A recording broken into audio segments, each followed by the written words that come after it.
Welcome back to the Foody For Thought Podcast, where everything's made up and the points don't matter. I am your gracious host of the evening, Kung Foody, otherwise known in the streets as James Foody. Also, I'll Venmo $5 if you can guess that reference, which, if you're not a millennial or anybody else that doesn't know what I'm talking about, good luck. Anyway, welcome back. If you are new, if you have been here before, please take a lovely moment of your time to just hit the like and subscribe button down below. After all, we're trying to manipulate the algorithm to try to take over the world, and we can do it together. I'll even give you shares. I'll give you those options. You can take part in that if you'd like. Unless you got commitment issues or something like that. Like, you're just going to keep coming back here that you think you just don't need to subscribe. Just be a part of this. Kind of like a 3-month talking stage where you leave me on red, and then you come back 3 months later asking for a second chance. Idiot. Let's get on with this, shall we? We are starting off with a part 3 of a 4-part series. So if you are back, we have a little recapping to do, and if this is your first time, we're starting off this podcast getting pretty deep. We're going to have a lot of fun together in the future, but we're going to have a lot of fun together right now. We need to talk about some serious things. We've been talking about this idea of resilience and the dig for greatness. You can go back to the first episode. You can get the whole spiel on that, okay? On the idea of resilience, let's just recap this. It's not the idea of a strong external barrier that we can keep in protective armor, both spiritually, mentally, and physically. But the idea of resilience is that we have the ability to connect with ourselves. We become stronger externally and internally so that we are more capable of connecting with ourselves, our purpose, our gifts, where we feel called to, and that we can become excellent in those things and we can discipline ourselves to keep climbing higher. And if you just heard what I said, the 3 pillars that we've been talking about on the idea of resilience is passion, excellence, and discipline. In the last episode, we just talked about passion and how I was just talking about purpose and your callings, and the passions that you have in your life are callings on your life to be able to connect more with your gifts and things that you have to offer, not only just the people around you, but also yourself. Because by giving to others, you're also giving back to yourself. And vice versa. You give to yourself first so that you can then share the love with the world. And the idea of the dig for greatness. I'm going to say this until I'm blue in the face. Why would you chase anything outside of you that's already within? You have greatness potential and capabilities already within you. God installed these gifts in you before you even came down to earth. And you're going to go around chasing the things that are outside of you? Everything is found within. We have to dig inside for greatness. And that takes leading a passionate life. Being able to express our gifts. Leading a life of excellence, that we become, as Jocko Willink would like to call it, an eminently qualified human being, which I love that comparison, and discipline, because without discipline and without the ability to carry forward and press on going forward, even if we don't want to do the things we have to do, that's what's going to be enabling us to carry on leading a better life. Things being able to express our gifts. Discipline is what gives us the freedom to be able to carry forward and live a life that's worth meaning. But today, we're going over that second pillar, like I said. We are going over the idea of excellence. And the title of this episode we are going to call in this 4-part series, Excellence is a Practice. We're going to break this up into 2 main parts of this episode. We are going to talk about the approach, thoughts on excellence. Then we are going to go over the protocols. We are going to go over the pillars of what it takes to live an excellent life. Excellence doesn't need to just apply to your job. It doesn't need just to apply to your family or your hobbies or your passions or that championship that you're trying to win. I'm talking about something deeper than that. I am talking about becoming an excellent human being. A modern Renaissance man. A modern Renaissance woman. Whatever that you are, and whoever that you are, We are connecting with deeper parts of ourselves and all the aspects of our lives. Because last episode we talked about we're going to be called to many things in our lives. All of those callings that have been placed on our lives, at our job, our family, if you're a spouse, you could be a son or a daughter, you could have a son or a daughter, you can have passions, you can have hobbies, all of these different things that call you to spend your precious time with. We're going to encompass it all and how to become an amazing human being and excellent in every area that we are capable of and that has been presented in our life. And that's exactly what we are going to talk about today. So if you are joining us right now, or if you are going to join us in the future, grab your coffee, grab your tea, your energy drink, because you're going to need it. We might laugh together, we might cry, and we might even ugly cry, but it doesn't matter because we're doing this together. I'd like to officially welcome you to the third episode. Let's get into this, shall we? I want you to take a notice of the title of this episode. Excellence is a practice. Really notice what I just said. Excellence is a practice. I would argue that the opposite of excellence, aside from being really bad, okay, and mediocre, one of the other opposites of excellence is perfection. Notice that you have to, when we talk about being perfect, the idea of perfection or practicing perfectionism, if you're a perfectionist in your craft or your hobby or your job or whatever it is in your life, notice that you have to be perfect, but you have to practice excellence. Excellence requires us to be able to look at a lot of different parts of our lives. Like I had stated before, your hobbies, how you are, your role in your family, your friends, your passions, your job, things that call you.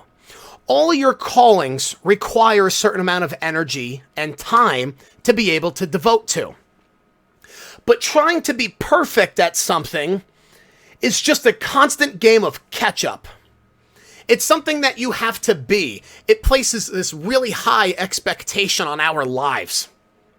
And it's impossible to be perfect, as we know. We, as a society, really just need to get over this. Do you even want to be perfect at everything? Do you even want to be perfect at that job? Do you want to try to look perfect for your spouse or the people that you're trying to get validated from love from? There's a difference between performing for love and there's a difference between trying to be validated for love. Love, in whatever sense, romantically, or sharing love and sharing energy back and forth, love does require you to perform. Because love has two things. It has boundaries, it's true, and it has standards. Because if you are not providing care for me, if you're my partner, if you're not providing care for me, if you are not growing, if you are constantly trying to belittle my boundaries that I have no choice but to let you go. So when I say perform for love, you are acting in love to be able to receive and give back and forth. It's not like you have to meet these requirements sort of thing in order for me to love you, and you have to perform for me like you're a dance monkey. Dance, monkey, dance. It's not that sort of thing. Very different from being validated. Looking to be perfect in something is a very big thing where you're looking for validation. I'm trying to act perfect. I'm trying to be presented as a perfect human being so that I can be validated. You can insert narcissists into this idea. It can look like very controlling people. It can look like overcompensating in a job. It can look like frustration within a relationship or a friendship. Trying to be perfect in something, or even in your passions and your hobbies. It can look like belittlement to yourself, because if I don't perform up to this perfect height, then I am going to feel ashamed that I can't reach that I constantly can't be there. Attempting to be perfect is just a mask for insecurity. That's all it is. It's one thing to be self-critical. And then it's another thing to be self-judgmental. I am very convinced that self-judgment is the one thing, the highest form of holding ourselves back in our lives. Because And that also comes from our environment, by the way. This could be self-imposed, but it could also be learned from our environments. Someone who's a very manipulative person in your life. It could be a family member. It could be a boss. It could be a narcissist that you know. People who are very good at the verbal combating game. People are very good at the manipulating game. And notice, if you know anybody who's a narcissist or someone who's really manipulative, the most narcissistic and manipulative people don't do it in a very chaotic and very demeaning way, although they could. But someone who's really good at that game does it really casually. Now, the idea of somebody who's more narcissistic can be manipulative. One thing that they're really good at is being able to say, I can shame you. If I guilt and shame you enough and judge you enough, you'll be able to do it to yourself. I won't have to do it for you. Sure, I can stick around and continue to control this element of your life. But if I teach you to do that on your own when I'm not around, to them, that's like outsourcing. And that's really bad. So it can come from our environment. It doesn't just have to be self-imposed. I do believe that there is an element within us, just as creatures of habit, as natural human beings who are imperfect, that we can be very just self-judgmental by nature, that we can shame ourselves by nature, and that can hold us back the most. That is the difference between loving and hating yourself.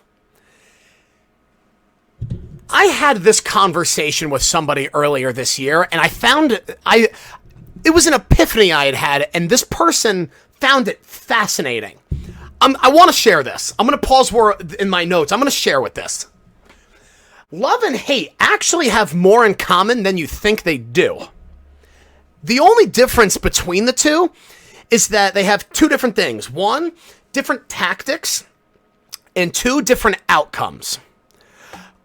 Let me share with you. I am going to look at my notes. I wasn't going to go off on a huge tangent, but here we are. That's just what we do. Both love and hate are slow building, and they play in for the long run. They're not just about fast dollars. They're about slow building dimes. Progressing over time. Starting out trying to earn your trust so that you can be vulnerable enough to let your guard down. To be able to receive someone's full love, you have to let your guard down. And in order to receive that, hate can also play that game. Once your guard is down and I've built that trust with you, now I can start to just slowly insert some mean comments, some insults, backhanded compliments, things that make me feel ashamed of you, so therefore you will start shaming yourself. Both are very intentional. Someone who loves you, really loves you, it's done on purpose.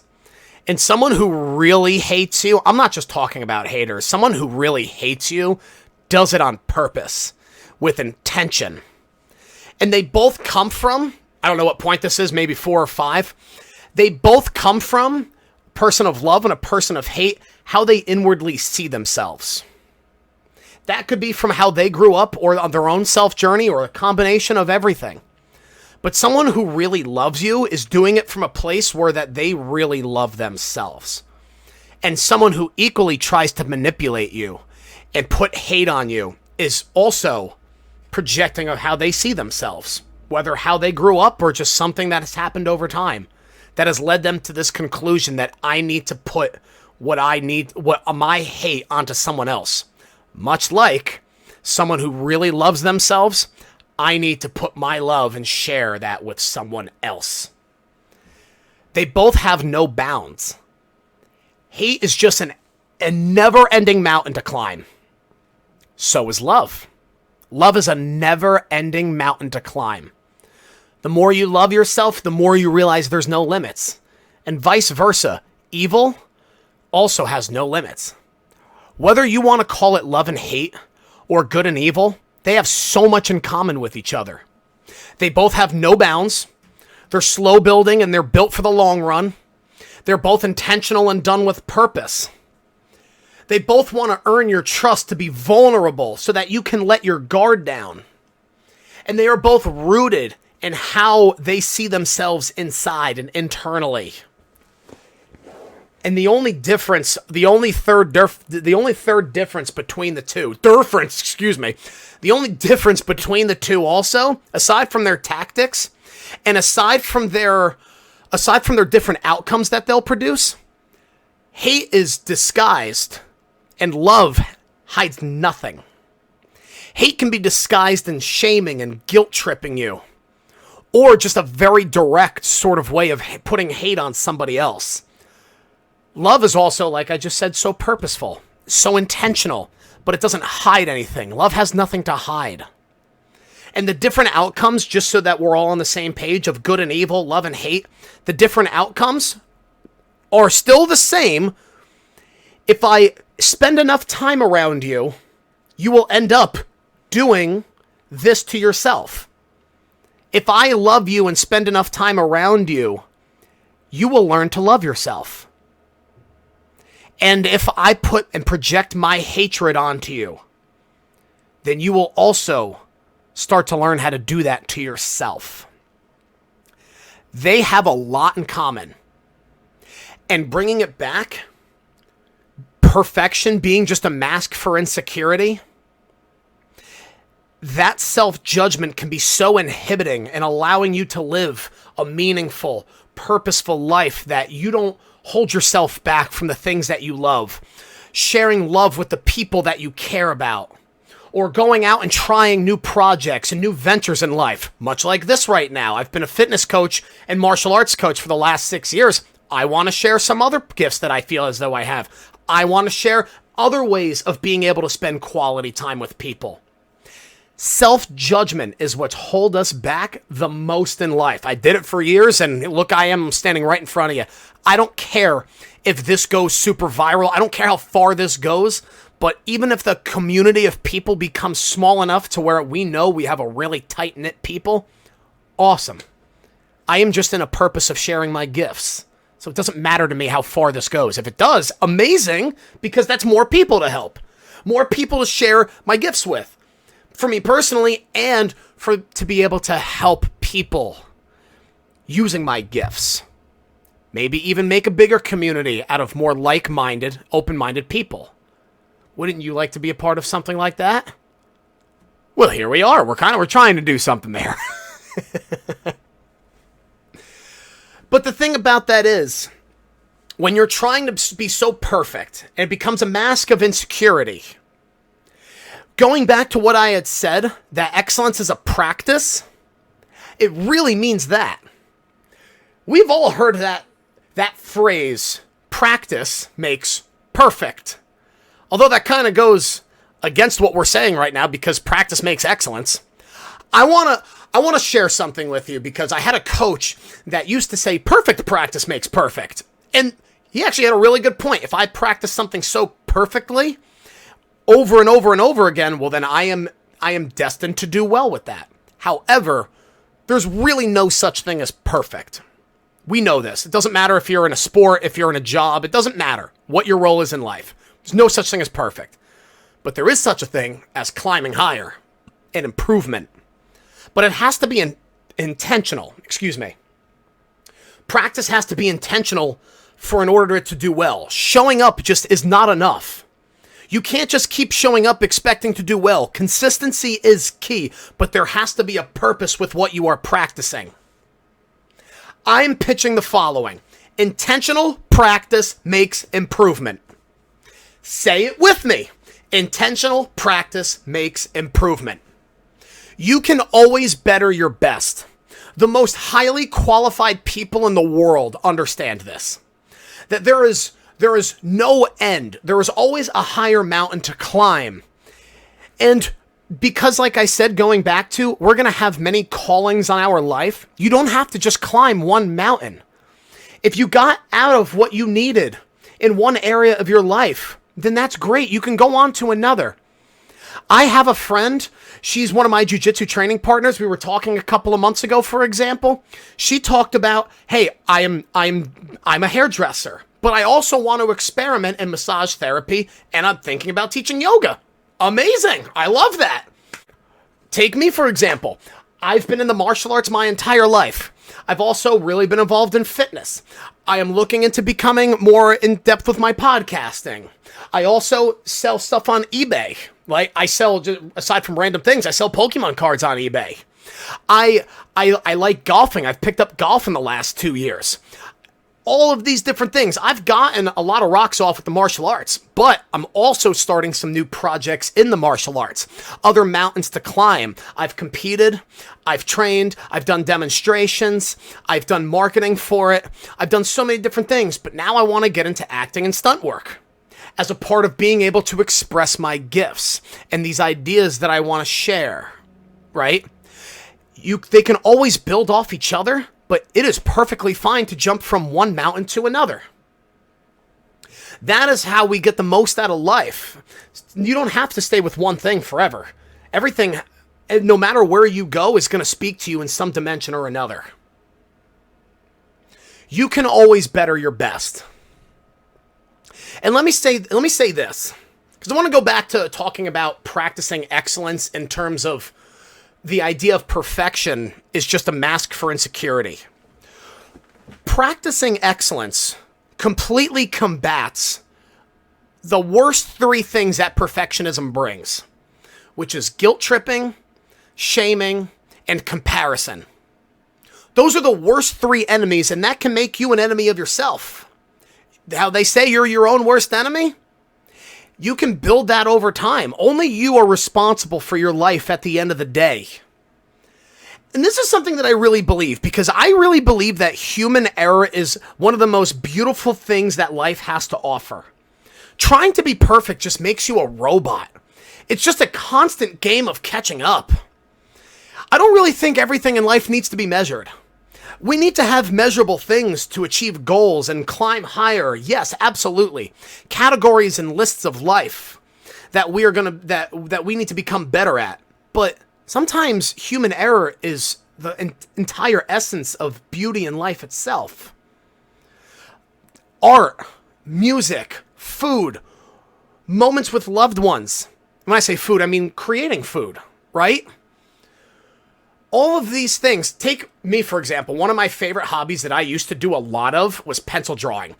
And the funny part about that is I always used to just give my drawings away because I was so involved with what I do and I loved it so much. It was such an extreme opposite of what I was used to in terms of working out all the time and fighting people. Drawing became one of those things that I actually really liked doing. And I found out that I had some gifts with it. I even brought an example just so that I could show you, okay? It's a gorilla and a jiu-jitsu gi. This was an idea from Tatami Fightwear, their jiu-jitsu company. But I can't tell you how many times I tried drawing this one picture itself. I used to be such a perfectionist when it came to drawing. The bags and bags of just ripped up pieces of paper, and I would get so far on one drawing that I would just completely toss it. I drew for one of my ex-girlfriends. I drew a flower for her, and it took me 4 full weeks to be able to make this one flower. And I only finished it within like the last 4 days of it, because the rest of the 3.5 weeks I just tossed it all away. And I was just so hard on myself, and it got me good. Perfectionists tend to do pretty well in what they do in their life. Take Gordon Ryan in the jiu-jitsu world. Gordon Ryan's the top #1 pound-for-pound grappler on earth right now for no-gi submission wrestling. He's such a perfectionist of what he does, that has gotten him very far in his career. Michael Jordan, on being a part of the Chicago Bulls and that absolute unit of a dream team up until from like 92 to 98. He was a perfectionist, but being a perfectionist comes with sacrifice. Not everybody can be that once-in-a-lifetime athlete like Gordon Ryan or Michael Jordan. Being a perfectionist, although it could take you very far, it has its limitations. Shaming, guilt-tripping yourself, self-judgment in that regards, and comparison to other people is what's going to hold you back the most. And I kept guilt-tripping myself and judging all of my arts. And this isn't perfect. My final product wasn't perfect. You could see the letters aren't fully flat. You could see it could have been colored in better. You could see the smudge marks on the paper. Although I probably should have made it in a plastic sleeve, but that's aside the point. The point is, for something that I'm just trying to enjoy, martial arts that I'm trying to enjoy, although I had such high, lofty goals when I was in my really high levels of training, and still in the future, regardless, topic for another day, that can hold you back the most. And comparing yourself to other people actually is healthy. I'm not saying to not compare yourself. It's good to know what your competition is. And it's good to see how you stack up against other people who are very good at their craft. Competition is a very healthy thing. But where you overly compare, you overly shame yourself.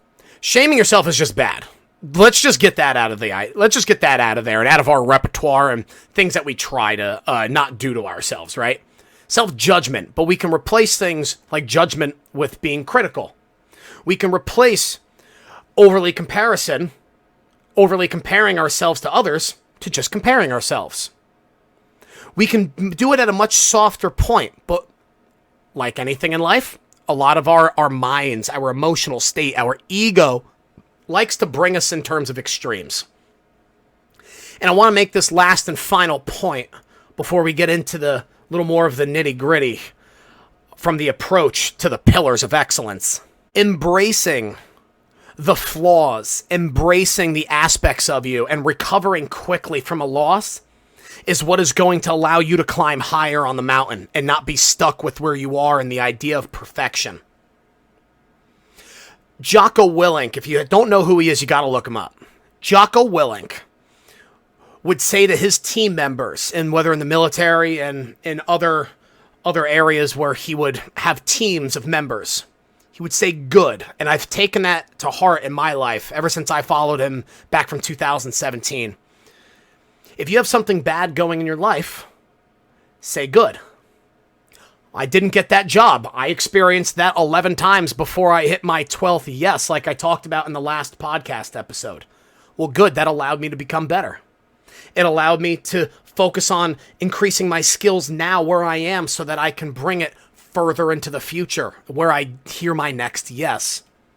Oh, well, I didn't get the girlfriend or the boyfriend that I'd wanted. Well, good, because I have other things to focus on in my life. I have a career to build. I have other people to spend time with. I have aspects of myself that I could spend time developing. I got an injury in jiu-jitsu. My knee just got torqued. Well, good, because I was starting to overtrain and I was starting to become just lost in what I was doing. I needed to reassess my goals. And I needed to start working on some other areas of jiu-jitsu or kickboxing and martial arts that I've needed to develop. So now I can take the time to work on my mental game. I swear to God, it's a superpower. And that's not to say to be overly positive, because that is also a thing too. Being overly positive just blocks you out from the actual problems in your life, I think, where people say toxic positivity. Segue real quick. Maybe this is just me. We don't need to put toxic in front of inherently good words. Like toxic masculinity, toxic positivity, toxic love. I've seen that a couple of times. Love is a beautiful thing itself. Pure love. Don't mistake an infatuation for love. Infatuation is toxic. Pure love, when you get to experience that, there's nothing toxic about it. We need to stop putting toxic in front of these words. Positivity. Yes, there is such a thing as overly positive, but being toxic positivity is being disregarding. It's abandoning how you emotionally process different things that have happened to you or other aspects of your life that are really challenging. If you just lost your job, oh, well, good, because no. Experience that. That's really prevalent in guys. Men have a much harder time than women, and this is just a fact. Men have a hard time processing their emotion in comparison to women. It's just true. But that's not toxic positivity. As men, and I've been susceptible to this myself, of just like brushing it off. Big deal. Expected that to happen. It is what it is. That's a famous line a lot of guys you probably heard say, is what it is. Take the time to process your emotions. In practicing excellence, requires you to process and embrace the flaws and the things that we find difficult. That is a part of excellence because it allows us to recover quickly, to recover quicker, so that we can go and climb higher mountains, that we can continue going forward. It's okay to stay where you are if you need to recover, but after I take my time to recover, I'm going to continue to climb. It's okay to slow down to recover where you need to. Life does not have to happen at 100% all the time. I've had to learn that a lot. Your life isn't meant to be lived at 100% all the time. For the majority of people I am talking about this with. The 99.9 not whatever percent of people. I'm not even saying to slow down. What I am saying is to become more present. Become more present so that you can connect with the things that are in front of you and acknowledge all parts of you that require your attention and require your time and your values and your gifts so that you can become a modern day Renaissance man, a modern day Renaissance woman, and become an excellent human being at what it is that you do, and wherever that you go, you walk with excellence. If you've noticed anything of what I've been talking about, if you came from the other episodes to now, notice something. You have to chase perfection, but you have to dig for excellence. What have we learned? What have we learned? We don't chase anything that is outside of ourselves when we have everything that is within. Digging inside to bring out my capability and potential is what excellence requires of me, because it's going to require me to keep on digging. The gold mine is going to get further and further and further down. There's more gold to be dug up. Once you reach a state of perfection, which is impossible, you've just settled. There's no more to life. The idea of excellence is what brings us further and what allows us to keep seeking, because it takes discipline to seek in areas where you have yet to become excellent in. And this is a solid segue right into the meat and potatoes of how we can define becoming an excellent, as Jocko Willink would like to call it, an eminently qualified human being. In one of my certifications, they talked about the idea of deep health, which their idea of deep health requires us to become an excellent, and allows us, to become an excellent human being in what we do. I've taken some of these ideas because each of those, the deep health and Jocko's podcast and book, by the way, I have that. I'm going to link that in the bio if you actually want to read that for yourself. It's called The Code, The Evaluation, and the Protocols. Phenomenal book, short read, less than 100 pages, but just an awesome way of being able to look at the different elements of your life to be able to say, I can become better here. Oh, this needs me over here. I can be better here. I can seek improvement over here. It allows me to do that. But what I've done and what we are going to talk about right now, because we got our thoughts out, we got our approach down pat. Now we are going to talk about the pillars in what I call, in the idea of becoming resilient. These are the 6 pillars of excellence in becoming resilient. This is a little more interactive sort of thing, actually. So feel free to follow along, because what we're going to do is we're going to go over 6 different areas, and I have 4 different categories in each of these areas. So 24 areas total. But how we can break this up in the different pillars, it's going to make a lot of sense. And feel free, like I said, write this down. I can make this like a downloadable worksheet if you want to. If we want to have that, that would be a lot of fun, actually. I might do that. Comment below if you want that, if you're listening right now. Comment that you want a worksheet that you can allow to track and just measure some of these aspects of yourself. Comment, please. Each of these, I want you to score it from 0 to 5. And be honest with yourself. Also use this as an opportunity to be able to say, oh, I haven't explored that area of life yet. I should go down that direction. I've taken these from this book, but I've also taken them from other ideas and other areas of my life personally. So this is not an exact replica of of Jocko's book, this is just what I've taken from it. Let's talk about them, shall we? The 6 pillars of excellence in becoming resilient are as follows: health, personal, spiritual, relational, environmental, and professional. The first pillar, and I'm going to read off my notes.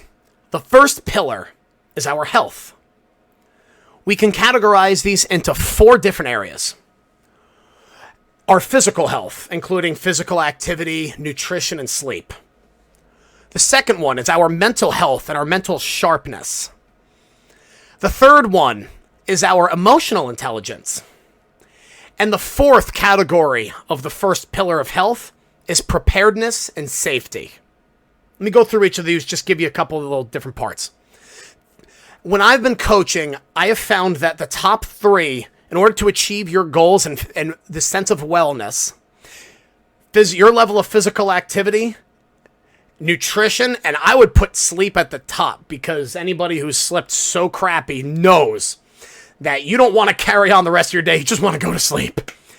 Sleep, nutrition, physical activity is a giant part in how we see, it's the triangle of how we see our wellness. How are we able to function? How vibrant, how energized do we feel? If anywhere, start there. I promise you that will take care of the majority of your issues. For the most people. Mental health and mental sharpness. Men and women. Or whatever pronouns that you prefer. It doesn't matter. We are all equally susceptible to either a strong sense or a weaker sense of mental health. We are all susceptible. We are all humane. We're all human, I'm sorry. How alert do we feel? How competent do we feel? How focused are we? And how thoughtful are we? Not just for ourselves, but for others. Emotional intelligence. How self-aware am I? What is my ability to be able to control myself so that I'm not always just acting out of an emotional state, but I can bring logic with me while also acknowledging and processing what my emotions are telling me?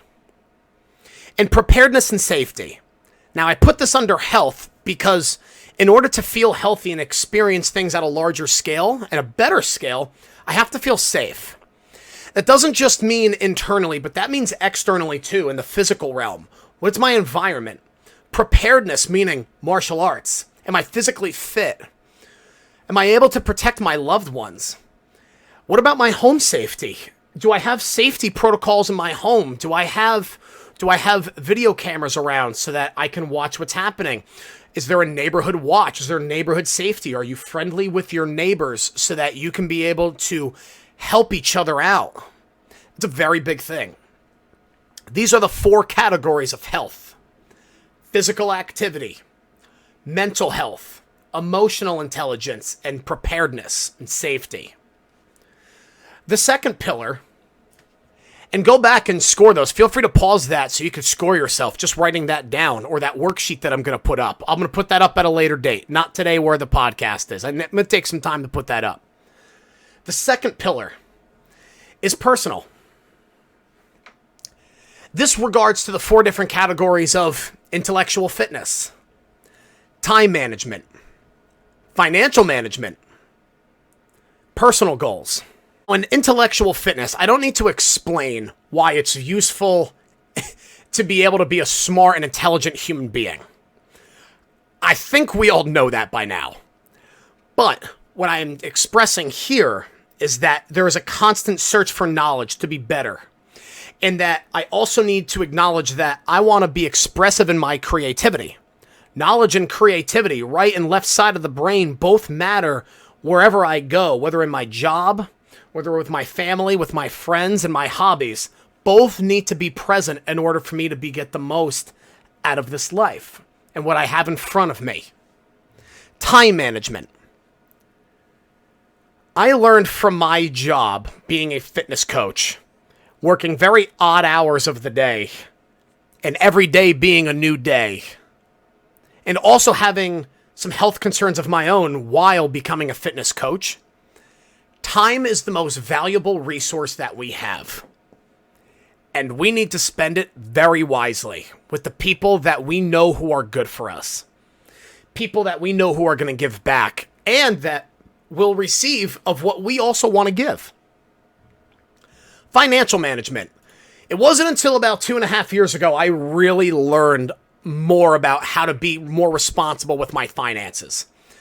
Cash is oxygen for life. You need it. You need money in order to be able to feel stable. Money does bring happiness because money brings stability. And being able to be stable is what allows you to feel more happy.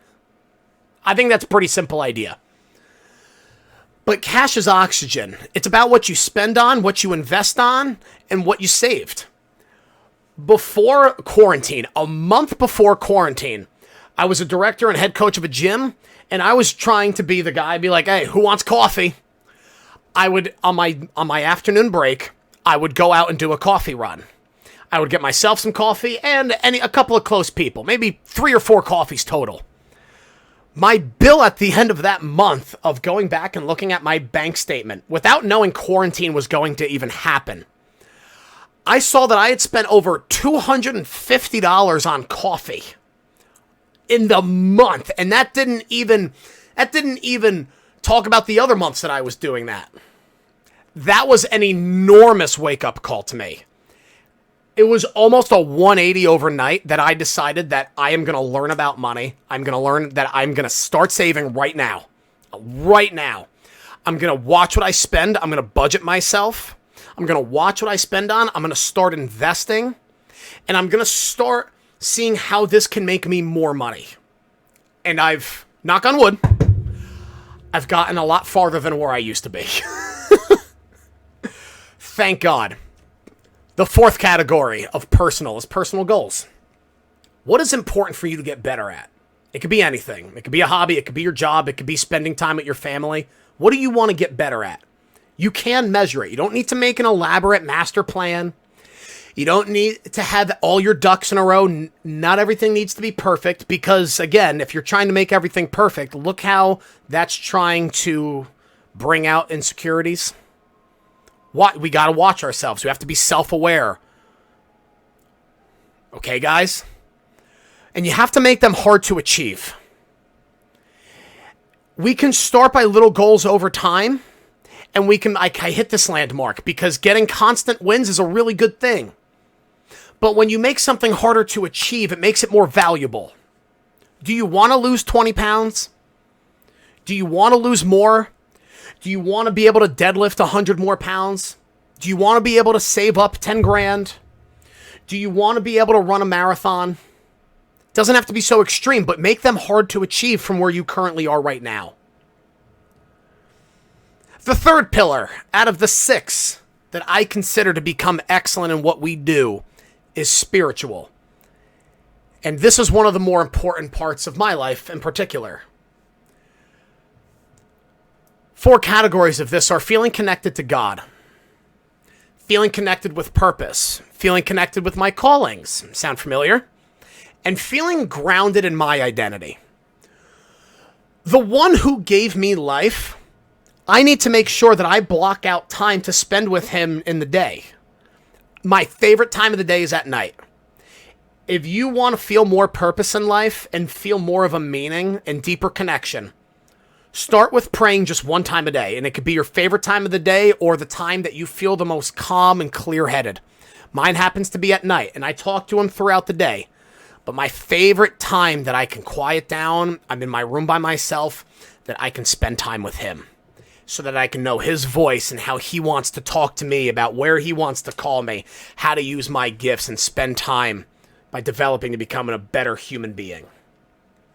Connected with purpose and my callings. Those 2 categories we talked about in the last podcast. So go check out episode number 2 where we talk about gifts, helping others, giving back to ourselves, feeling stuck where you are, and feeling connected with where you feel called to be, or where to search and seek and listen to the next calling on your life.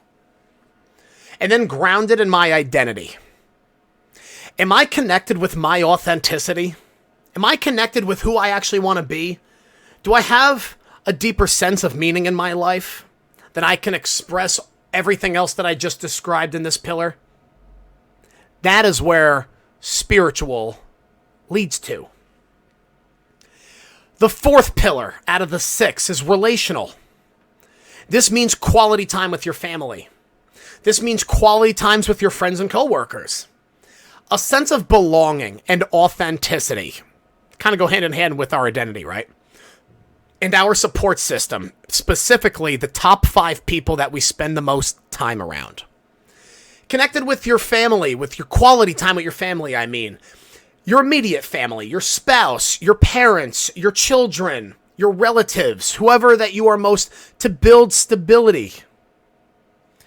They are your first part of your tribe. They're the people that you've probably spent the most time with up to a certain point in your life. Maybe that you are now currently building if you are starting a family or if you've been inside of a family. Spend better quality time with them because, again, time is our most precious resource that we have.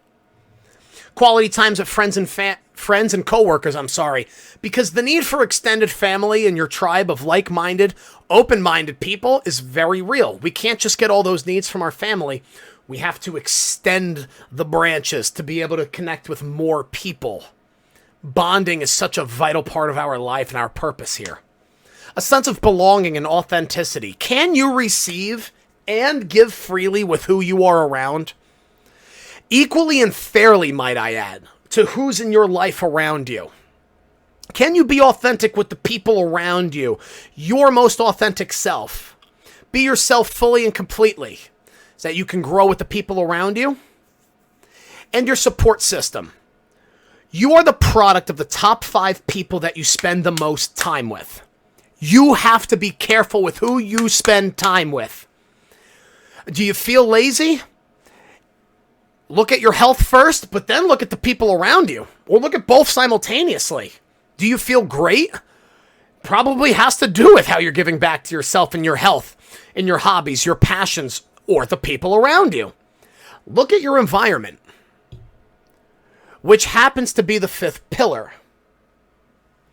And the 4 parts of the 5th pillar of the environment are access to resources, your everyday surroundings, engagement with community, and going back to, like we said in the 1st pillar, security and safety. Access to resources, I mean food, money, opportunities in education or work, equipment, like if you are a martial artist and you need certain equipment, if you have fitness goals and you would like certain equipment, if you are a hairdresser and you need certain equipment, how many different academies are there or schools or places of business that you can go and express your gifts at? Everyday surroundings. Now, I mean this in a couple different ways. Do you have a messy room or a messy house? Messy living space? Do you have a kitchen filled with unhealthy food? You're a product of your environment. How your environment is set up is a very direct correlation and manifestation of how we see ourselves internally. Messy room? Might feel a little messy in here. Do you have an unhealthy selection of food within your kitchen? That might have to be with your relationship with food. Yet, they both have to do with how that you become better as a human being. What you are surrounded by is what's going to have the most impact on you. And it starts really simple. Start by your living room space, your living space, wherever you are. There's an amazing speech. Navy SEAL, I just want to say his name correctly. William McRaven. Navy SEAL William McRaven. Look up the speech, Making Your Bed. It's about a half an hour long, a phenomenal speech. But it all starts with and becoming an excellent human being at what you do and achieving the things you want in your life. Start small in your living space. See, my bed's made. Engagement with your community. How do you help the people around you? What is the culture like of the people around you? Where you spend the most time, if you go to the gym, if you're at a jiu-jitsu academy, at your job, around the friends that you hang out with, the family that you hang out with. How do you give your time and your energy to making the place around you better? And then security and safety. This has to do with your physical, emotional, and mental safety. A big thing that I learned in the physical education major is setting up the space for kids to not only just feel expressive and creative, to have structure as well, but to also feel safe. I'm not going to put a child who's a lot more, less durable, I should say, than we are as adults. Physically, I mean, I'm not going to put them around an environment or on an apparatus that is going to allow them to hurt themselves. I'm not going to have tripping hazards for them. If I'm training people in person for fitness and they have different stations, I'm not going to have these stations so close together so that you don't feel safe. I'm going to have this station over here and I'm going to have this station over here so you don't accidentally trip or jump onto or, God forbid, hit your head. You go as simple as that. Setting up your environment to be productive, to feel that you can be expressive and creative, because a clean environment can bring expressive creativity. At the same time, I've actually met a lot of messy people who actually, that is also a sign of that they are very intelligent and creative people. It helps them too, but that just comes down to a self-awareness thing. But I recommend keeping a decent living space. It's a fair point to make. And then the last area, the last pillar. Professional. And the 4 categories of professional are character and leadership, performance, advancement, and mentorship. Now, this one, I am very inspired by Jocko's book. Again, I'm going to link it, The Code, The Evaluations, The Protocols. I love how he says these things so beautifully, but I'm going to put them in my own words to tell you. Character and leadership. No matter where you are, you have somewhat of a leadership position to some degree. Because wherever you go, you have a say in what takes place. Yes, you might have a boss. You might have a manager that will make the final decision. But it is also your job to bring in fresher perspectives from other angles where some people might not see, because one person can't see everything. That's why it's so important to be humble. And as Jocko says, and I completely agree, humility is the most important aspect and character that a leader can have. Because humility is how we lead ourselves. It is the ability to say that I own what I've done wrong. Things are my fault if they go wrong to some degree. And that I can be able to lead and seek other answers, that I know that I don't have the answers to. Other people may. That is the beauty of humility. Your ability to lead in whatever regard that is, whether your job, your family, if you are the parent, if you are an older sibling or a younger sibling and that other sibling happens to look up to you, how can you help be a better role model for them? In your academy, you or whatever sport that you teach, if you're a coach, people look up to you. People become vulnerable to you. And your humility to them is not a sign of weakness. It is a sign of strength and admiration. Keep that and grow that. Performance. Because guys and gals, job stability and fighting for your position is real. You have to fight to keep your position. You have to seek feedback to be better.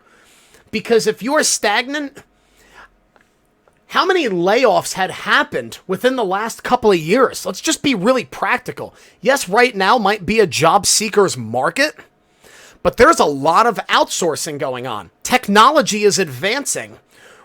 People are in companies are outsourcing their jobs to things that computers can do or things that other technology is capable of.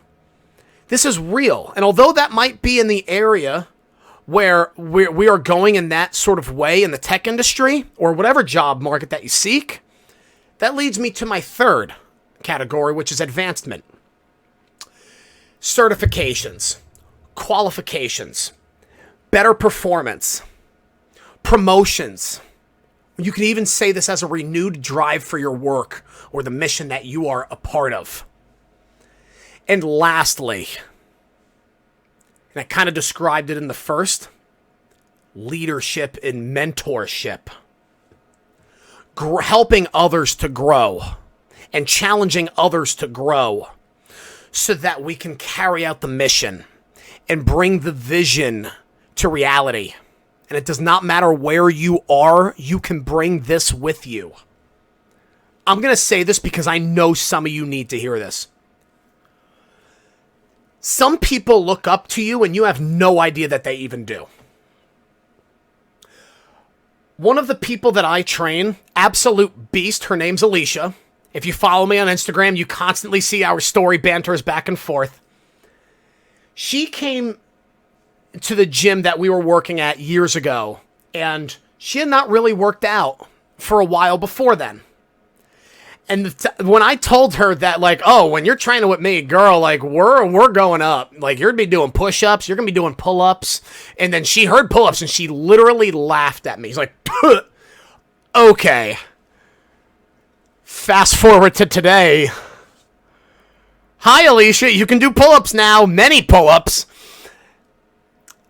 And what happened is she's had a couple of people come up to her in the gym who have said, you really inspire me. Like, you are an absolute animal. Like, it is so cool how you train here. And she was a little bit taken back at first. She could tell you this. She didn't realize the responsibility that she also had without even volunteering for it. That people had looked up to her because she was so consistent in showing up. She came in with an open-minded attitude, a very coachable attitude. And that's something that is a really big strength of hers, is that she's coachable. That goes back to the first category of being able to be humble, with humility, to be coachable. You might not think that you're that special, but some other people, I guarantee one person does. You hold a lot of power if you are good at your craft, or if you come to somebody even as simple as just a smile and a hey, how are you? But it's so consistent that you greet someone with such joy and servitude, you can make that person's day. It takes such minimal effort to make somebody smile. And you have the power to do that wherever you go. And I guarantee you, you have one person that you don't even know who looks up to you that sees you as the world.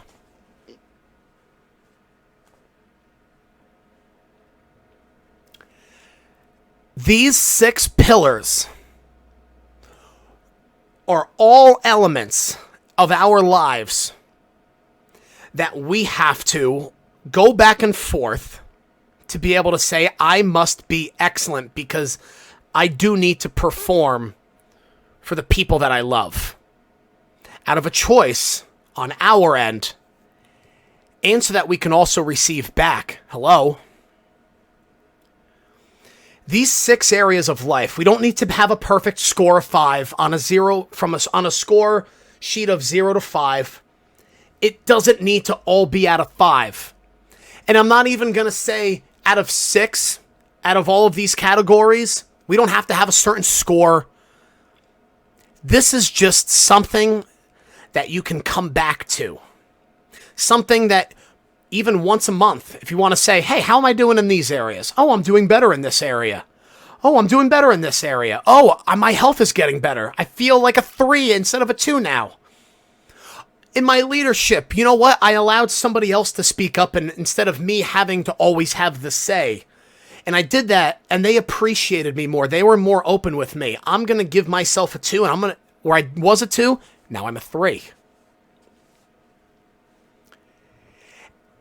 And we can do this every month. You don't have to have, like I said, a master plan. Do this week by week.